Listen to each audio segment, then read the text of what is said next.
संजय जी, तो आपके यहाँ भी क्या विनेबिलिटी ही एक आधार होगा? जिस तरह से जिसका जिक्र ईशान त्यागी कर रहे हैं कि विनेबिलिटी एक आधार होना चाहिए, और अगर यही आधार अगर आपकी पार्टी में भी, अगर हालांकि आप भी ज्यादा सीटों की ही उम्मीद लगाए बैठे हैं, कैबिनेट में तो एमओएस का ही पद मिल सका आपको, अब विधानसभा में क्या स्थिति होने वाली है?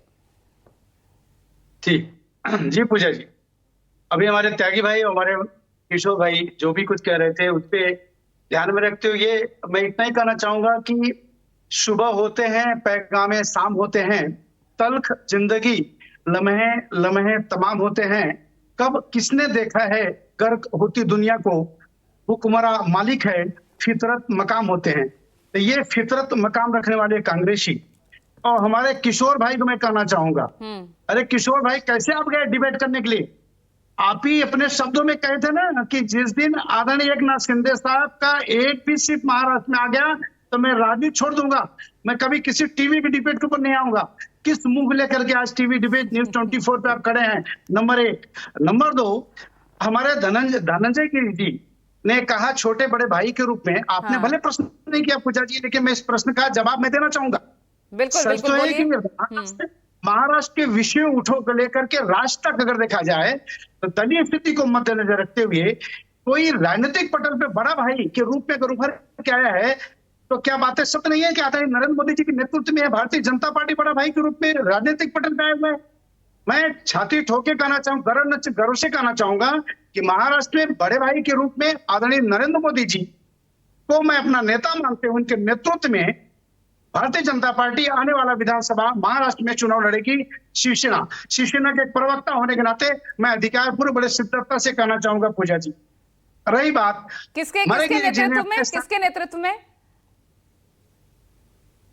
नेतृत्व महाराष्ट्र का हमारा आदरणीय एकनाथ शिंदे साहब का रहेगा। अच्छा। आपने कहा बड़ा भाई कौन होगा, तो बड़ा भाई हमारे आदरणीय नरेंद्र मोदी जी हैं, यानी भारतीय जनता पार्टी हमारा बड़ा भाई है। अच्छा। इसमें हमें कहते उनको इसी को गिला नहीं है। अगर गिरी जी ने ये बात को नहीं कहा तो कहीं क्या उनके सामने राष्ट्र धर्म और कहीं न कहीं राजनीतिक धर्म के आड़े आते हुए उन्होंने संघर्ष, तो जो शिरसाट कह रहे हैं आपके नेता 228 सीटें मिलनी चाहिए, जो सीटों का आंकड़ा रखा है, मिल पाएंगी? क्योंकि अब तक तो आपने जो ख्वाब बुने थे वो तो पूरे हुए नहीं। महाराष्ट्र में आप साझे मुख्यमंत्री आपकी पार्टी का, बावजूद उसके आपको एमओएस पद मिलता है, 2 की आप डिमांड करते हैं।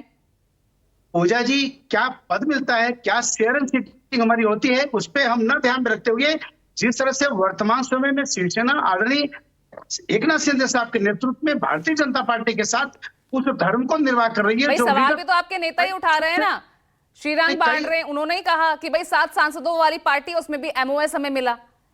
शिरसाट ही कह रहे हैं 228 सीटें हमें मिलनी चाहिए। पूजा जी मेरी बात को सुनिए, मैं उस शिवसेना की बात करना चाहूंगा जो पिछले 29 वर्षों से मैत्रीपूर्ण संबंधों का निर्वाह करते हुए आदरणीय प्रमोद महाजन जी के नेतृत्व में, माननीय बाला साहब ठाकरे के नेतृत्व में, माननीय अटल बिहारी वाजपेयी के नेतृत्व में वह अपना महत्वपूर्ण संबंध निभाया। उसी संबंधों का पुनरावृत्ति करते हुए महाराष्ट्र के धरातल पर भारतीय जनता पार्टी और वर्जित शिवसेना के बीच में कभी कोई मतभेद होने की कोई संभावना दूर दूर तक नहीं दिखती। हमारा एक ही बात है कि मैं आपसे विनती करना चाहूंगा कि आप किशोर तिवारी से पूछिएगा कि किशोर तिवारी किस मुद्दे करके आप कहे थे कि एक ना ये जवाब किशोर जी लेकर ही रहेंगे। 10 सेकंड आपको दे रही हूं, फिर मैं आगे रुक करी मनीष सिंह जी का। बोले किशोर जी जल्दी से। देखिए, मैं एक किसान नेता हूं और मैंने कहा था कि महाराष्ट्र में एक भी सीट आएगी तो मैं संन्यास लूंगा। मैंने ये बात मेरे नेता उद्धव जी को कही तो उन्होंने कहा कि अभी रुकिए, 3 महीने के बाद आप निर्णय लेना। हाँ। पहले इनका सुपड़ा साफ तो कीजिए।